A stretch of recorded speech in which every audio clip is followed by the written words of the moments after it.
ابھی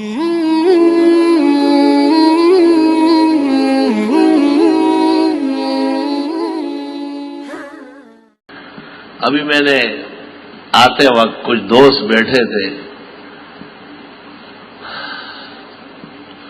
تو ان کو میں نے قصہ سنایا کہ ظہیر الدین بابر جب دعا مانگتا تھا، ہندوستان کا بڑا بادشاہ، تو دعا میں کہتا تھا یا اللہ یہ فلاں علاقے میں اسلامی جہاد ہو رہا ہے، ہمارا سرمایہ اور فوج بہت کم ہے، دشمن بہت زیادہ اور طاقتور ہے، آپ مجھے فتح دے دیں، میں وعدہ کرتا ہوں کہ زرین تاج جو سلطنت اور ملوکیت کا ایک آئینہ دار ہے وہ سر پر رکھ کر کے کوری مٹی میں سجدہ کروں گا آپ کے لیے۔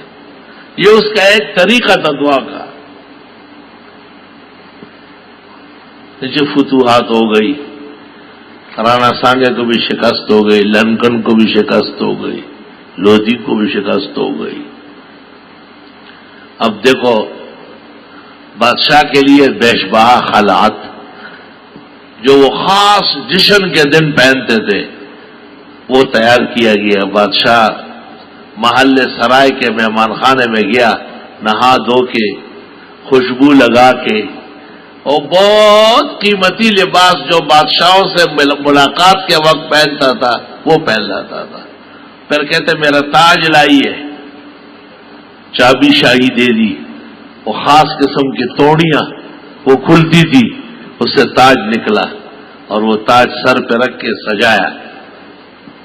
نوکروں نے اور وزیروں نے دور تک مسلح قالین کہا نہ نہ یہ وعدہ نہیں ہے، یہ قالین یہ مسلح چھوڑ کے آگے بڑھے، اور بالکل ایسی مٹی جو جسم اور کپڑوں کو لگ رہی ہے اس پہ کھڑے ہو گئے اور 2 رکعت پڑھ رہے اللہ ہو۔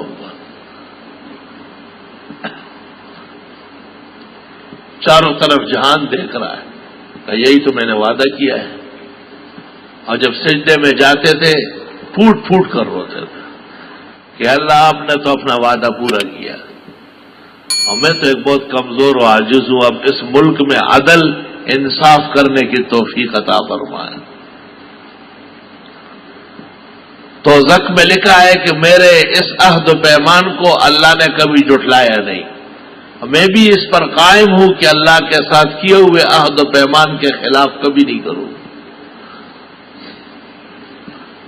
آج پاکستان کے اندر جو افراتفری ہے، آج کے اخبارات میں دیکھو ملک کے سب سے بڑی عدالت نے کتنے افسوس سے لکھا ہے کہ بھئی کوئی حکومت نام کی چیز ہے بھی یا نہیں، یہ کیا پیدر آزادی کا ماحول ہے، اور جس کی لاٹھی اس کی بھینس، جس کا زور اسی کا شور۔ سب سے بڑی عدالت جو قانون کے اندر ملک سے بھی زیادہ بااختیار عدالت ہے، صدر اور وزیر اعظم اور تمام افراد قیمہ وہ ان کے سامنے مسئول ہے۔ وہ کتنے درد اور غم سے کہہ رہی ہے عدالت عالیہ کہ بھائی ملک میں کسی قسم کی کوئی حکومت بھی موجود ہے، یہ لوگوں کے ساتھ کیا ہو رہا ہے۔ جس کیس کو ہاتھ لگاتے ہیں وہ بھونڈا، خیانت، دغا، دھوکہ، جھوٹ، فریب، سازش، خود غرضی اور مفاد پرستی سے لبریز پایا جاتا ہے۔